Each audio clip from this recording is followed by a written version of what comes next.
시청자 여러분, 안녕하세요. 네, 잘 지내시죠? 저는 지금 중간고사 기간이거든요. 그럼에도 불구하고 시청자분들이 기다리실 것 같아서 오늘 이렇게 카메라 앞에 섰습니다.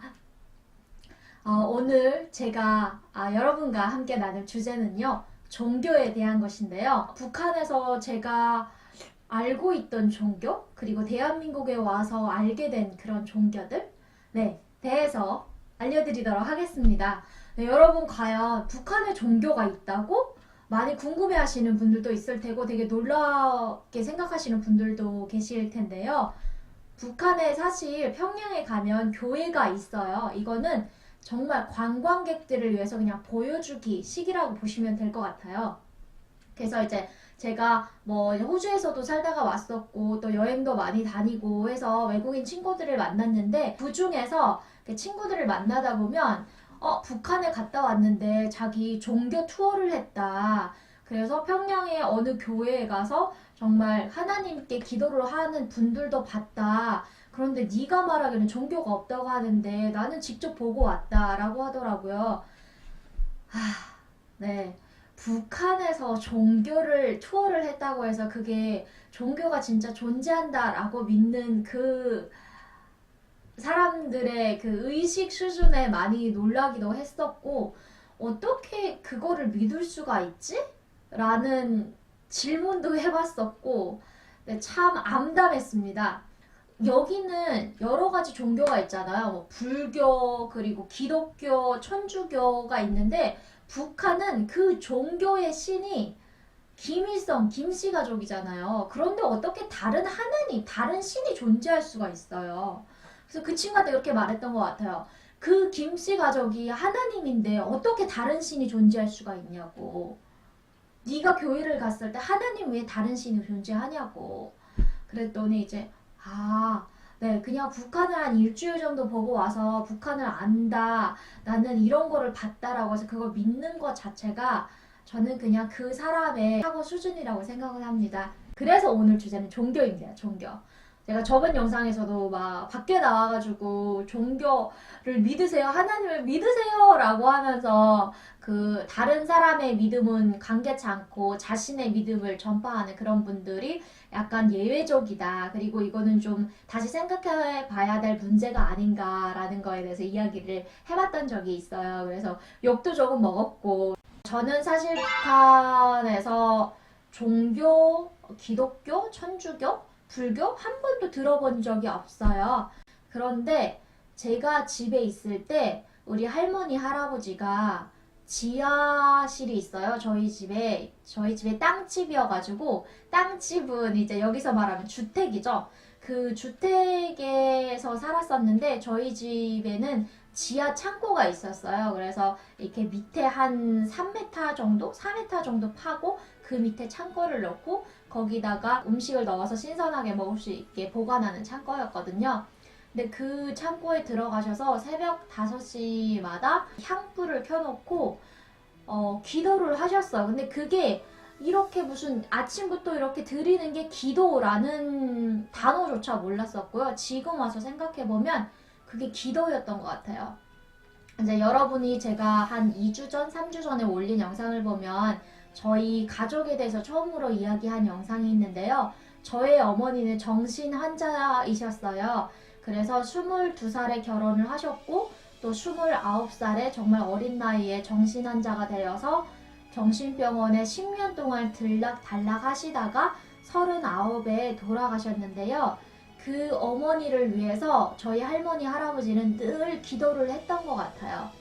그러니까 어떻게 그러면 그 기도할 수 있는 종교를 접하게 되었을까요? 궁금해 하시는 분들이 있는데 저희 할아버지는 경상북도에서 태어나셨고 그리고 할아버지가 2살 때 중국으로 이민을 가셨어요. 그때 한국이 너무 못 살아서 되게 힘드셨던 것 같아요. 그래서 온 가족이 중국으로 이민을 가셔서 할아버지가 중국에서 한 25년 동안 사시다가 남북 전쟁 때 이제 북한으로 간 케이스거든요. 그리고 할아버지는 중국에 돌아오지 못하시고 친척들만 이제 다 중국에서 살고 있죠. 근데 이제 할아버지가 장가를 가시고 또 제가 태어났을 당시에 1990년도 초반이었던 것 같아요. 그때 처음으로 중국에 있는 친척들이 북한에 방문을 했었고 또 그 후부터는 저희 할아버지 여권을 받아서 중국 친척 방문이 가능해졌어요. 그래서 제가 탈북하기 전까지 할머니 할아버지가 중국을 방문한 횟수가 한 6번 정도 됐었나?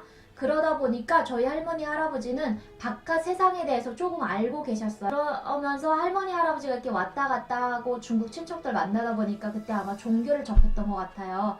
근데 지금 생각해보면 그게 기독교가 아니었고 불교였어요. 불교가 이제 향초를 펴놓고 이제 기도를 하잖아요, 스님께.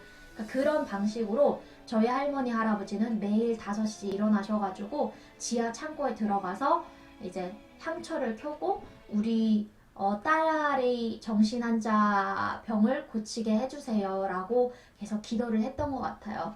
그래서 제가 봤던 그 종교는 불교였습니다. 북한에서. 근데 한국에 처음에 와서 기독교, 천주교, 불교 진짜 너무 충격적이기도 했었고 어떻게 보이지 않는 하나님을 믿을 수 있지? 그리고 마치도 꼭 김일성, 김정일의 세뇌 교육을 받는다라는 느낌을 받았어요. 종교를 거부하는 그 큰 이유 중에 하나가 그거예요. 내가 그 교회에 갔을 때 뭔가 그 하나님에 대해서 이야기하는 그런 성경의 내용들이 꼭 김일성이, 김정일이 그 세뇌 교육을 받을 때 그런 기억들을 계속 리마인드하게 해야 된다고 해야 되나요? 무의식적으로 계속 거부하게 되는 것 같아요. 그럼에도 불구하고 제가 하나은에 있을 때 새벽 5시마다 이제 일어나서 새벽 기도를 갔었던 적이 있어요. 저희 할머니 오래 살게 해주세요. 그리고 제가 이 땅에서 행복함으로 인해서 저희 할머니 역시 행복하게 해주셨으면 좋겠습니다. 하나님이라고 해서 새벽 기도를 계속 나갔던 적도 있고요. 그렇게 했음에도 불구하고 나가니까 그때 사람들한테서 상처를 많이 받았던 것 같아요. 그 아침 새벽 기도 나가고 교회 나가고 하면서 제가 바쁘잖아요. 대한민국에 혼자 와가지고 진짜 막 정착해야 되고 그리고 돈도 벌어야 되고 브로커 비용도 갚아야 되고 이런데 교회를 못 나가는 날들도 있단 말이에요. 그러면 왜 교회를 안 나왔냐? 그렇게 하나님을 믿겠다는 사람이 그런 식으로 이렇게 하나님을 대하냐? 이렇게 정말 사람들한테서 상처를 받았던 것 같아. 내가 왜 굳이 내가 자유로운 나라에까지 왔는데 이렇게 저런 사람들한테서 하나하나 내 주말에 내가 휴식할 수 있는 그 공간마저 침해를 당해야 되지? 내 개인 생활마저 침해당해야 되지? 라는 생각을 했어요. 그때부터 교회와 단절하기 시작했었고 그러면서 살다가 이렇게 계속 활동들을 하다 보니까 교회에 다니시는 분들이 북한 사람들을 되게 많이 도와주시더라고요. 뭐 통일 전도라던가 뭐 남북 대학생들의 리더십 프로그램이라던가 그래서 조금 더 마음을 열고 또 다가가려고 하면 또 다른 장벽이 생기고 그러니까 예를 들어서 최근에 있었던 일인데 교회에 다니시는 장로님이 계셨어요. 그런데 내가 너의 유튜브나 이렇게 너의 동영상을 보면서 나는 너의 그 잠재력을 보았다. 그래서 너를 도와주고 싶다. 그래서 장학금을 신청하면 내가 장학금을 지급해주겠다. 그래서 그분의 연락처를 받고 이제 그분과 연락을 했는데요. 갑자기 통화를 하시다가 장학금을 주는 대신에 너는 교회를 나와야 된다. 교회 일주일에 한 번씩 꼭꼭 나와야 된다. 근데 그 교회가 정말 멀어요. 그러니까 물론 대한민국에 혼자 와서 정말 힘들다 보니까 사람들도 만날 연계망도 없고 혼자 오면 힘들잖아요. 저희 이제 탈북 혼자 한 대학생들 같은 경우에는 그래서 교회에 가서 장학금도 받고 그리고 또 사람들과의 관계망도 맺고 이러는데 저 같은 경우에는 이제 또 다른 질문을 했던 것 같아요.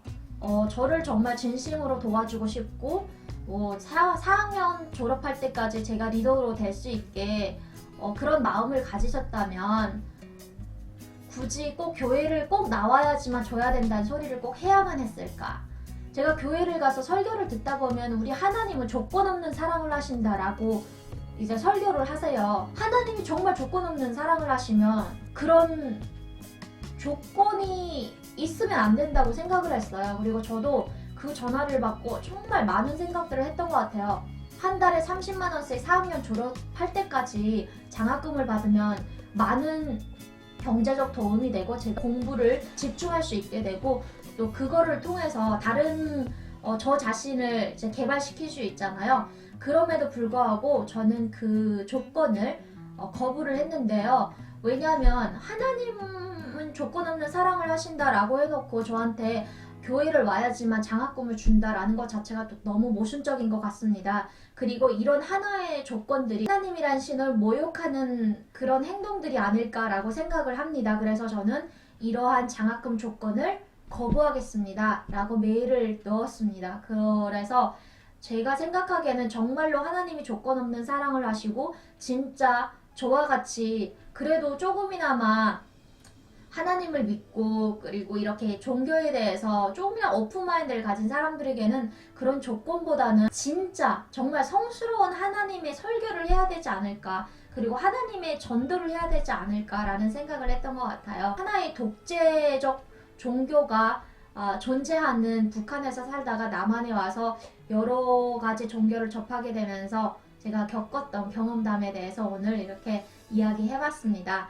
정말 진짜로 하나님이 조건 없는 사랑을 하시고 모든 인간들을 사랑하신다면 저 같은 대학생이 진짜 하나님을 믿을 수 있는 그런 전도를 하셨으면 좋겠습니다. 그 하나님의 성스러운 성경이 바로 전달되는 사회에서 살고 싶은 바람에 이런 영상을 찍게 되었습니다. 날씨가 많이 추워집니다. 여러분 옷 따뜻이 입고 감기 조심하시고 또 코로나 조심하셔서 건강한 모습으로 늘 지내셨으면 좋겠습니다. 나그니TV 구독해주시고 많이 사랑해주세요. 그럼 다음 영상에서 뵙겠습니다.